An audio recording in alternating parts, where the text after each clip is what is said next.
Bien, tu fais, bisous les camalobana et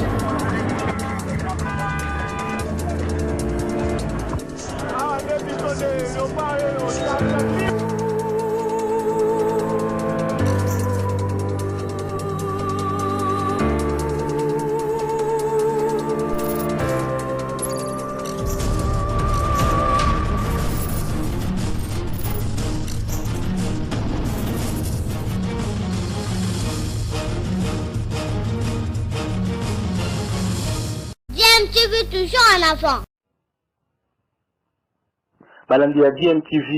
mbote na bino toza na esengo ya koretrouve bino lisusu mokolo ya lelo nzambe ya continue kobatela biso nyonso tu na mopepe oyo eye kokotela biso oyo tobengi na kombo ya corona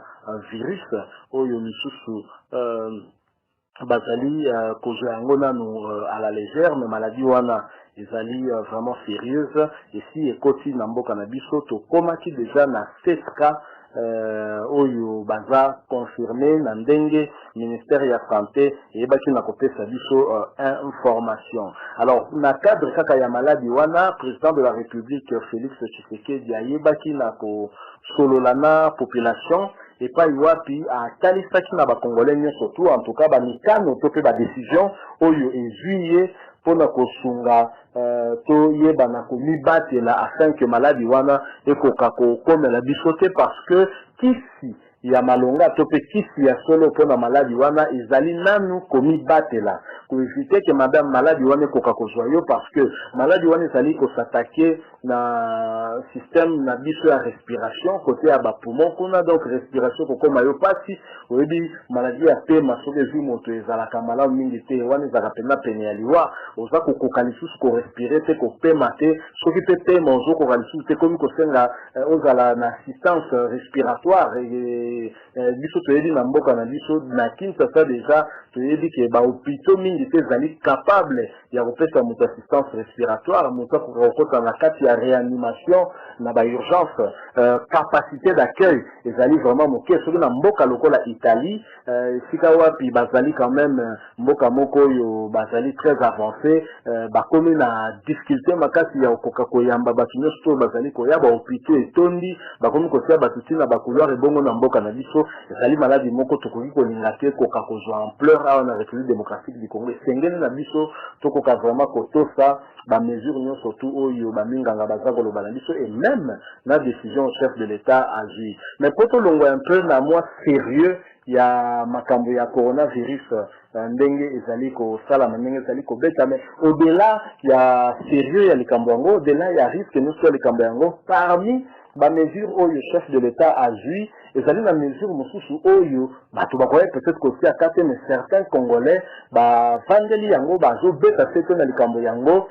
pe na baréseaux sociaux ezali moko kosala pe débat et ce qui est une très bonne chose vraiment et j'espère que bakontina biso balandaka pe badébat oyo elekaka neti na baréseaux sociaux ntango nalobi bakontina azomona kaka bao bazogouverner te nazali komona même baoyo basalaka bamibeko oyo na français tolobaka balégiféraka badéputé donc bango mpe soki bayebi na kolanda peut-être ke koki kointéresse moko na bango akoki komema yango na etando ya Assemblée nationale pour que lobby pourquoi pas bakoka kocréer mibeko ezali décision nini ezali décision chef de l'État azwi que na cadre ya komibatela mpona kolimite kopanzana ya maladi wana coronavirus ezala matanga elelama lisusu te ezala na salle ndenge tokoma kolue basale wana tobengaka funérarium mpona kolela bibembe ezala na bandako donc bamatanga mosusu boyebi olengamaka na bakartier na avenue bobimisi corps wana bokangi avenue mpe bosali matanga na bino président Félix apekisi nyonso to wana mpo ekosalaki e atire bato koleka 20 mpo bato baye na matanga bazali kolela alors alobi soki bokufeli problème ezali te ekozala kaka kolongwa na morgue mbala moko ti esika moto esengeli akundama mpe wana na nombre moko moke ya batu oyo bako représenter certainement famille pe baki ko kunda mowe ko fika na lilita. Alors likamwano chef de l'état lobby, c'est une décision temporaire bien entendu par rapport à urgence où ezali na mikolo ya lelo à la suite ya maladie wana, mais interpellé moi batebele ba moni que décision ezali salutaire pe ba estimer que chef de l'état esengeli akoka komema yango vraiment musika possible, c'est-à-dire que décision éthique à la libella, c'est-à-dire que prochain matanga oyo kozala soki beaucoup feli ezala kaka bozwi mutu kobanda na morgue tant que c'est déjà la morgue tant que c'est programme na bino bolongole na morgue directement bobinifier ce qui va épargner na ba famille ba mutu pasi wana ya koluka kambongo lolenge ni toki kokunda mutu ebi ke habitude moko komi na Kinshasa awa oyo batu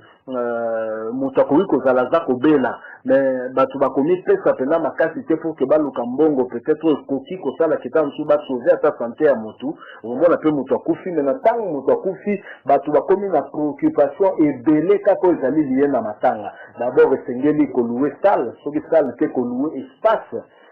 soki bozala mbongo espace te peut-être na quartier soki pe bozala na terrain mais vous permettre bino bobimisa ebembe ya mutu na bino. Mais à part ça organisation ata bosali na ndako fo bozala na bakatafalke tout ça esika wapi batante wana ko permettre na bato babatama mo itope babatama mbula na bafamille mosusu komona même que uniforme ya matanga ezali donc mutu komi ko se casse tête na somba tissu ya uniforme wana pour la matanga pe lisusu mbongo ya tailleur po batongelanga na bafamille mosusu kutu zali komona pe lisusu esengeli tango tokokende kokunda bolamba po ete bato bayena matanga bakoka kolia pe bamela. Donc matanga ekomi parfois même koleka même na budget ya fête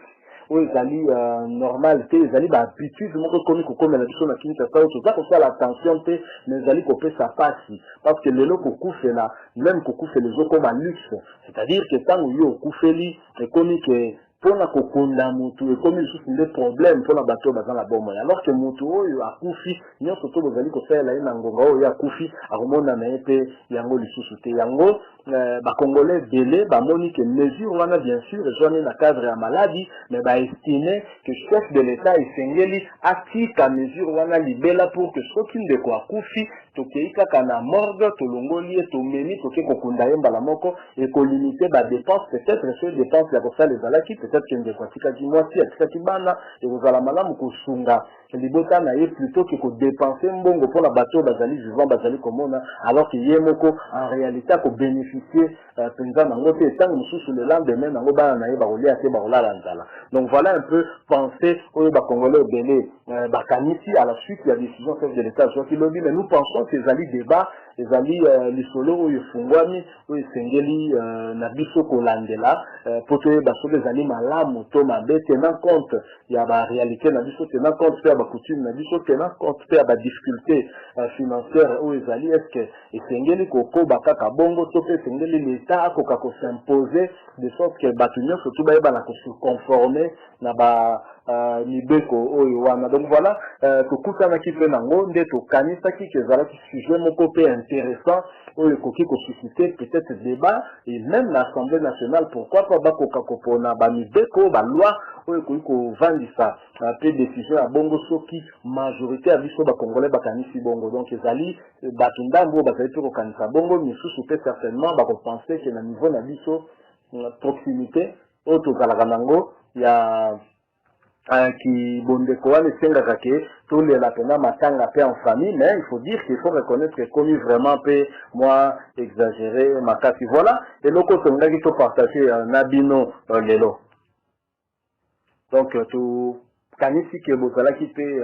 ebele ya kolanda biso et espérer que sujet oyo est intéressé pe bino en tout cas ce qui est intéressé bino beaucoup si capé ba commentaire pour que poursuivre pe débat na ba commentaire. En tout cas ceux qui ont déjà abonné à la chaîne oyo merci beaucoup ceux qui ont abonné to ko senga na ko ka s'abonner au cliquer pe na cloche za pembeni pour zanga te ko za la notification na biso. Bien TV en tout cas to pesi bino merci pe to pesi bino au revoir.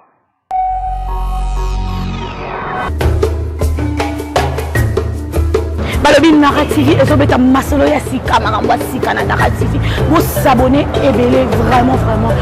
contenu yangai au moment na liboso na bino c'est votre humble servante grâce à l'utama autrement dit madera de la presse balobi musalande ezana narrative ndombolo azoswa artiste nyonso balobi artiste nyonso artiste peintre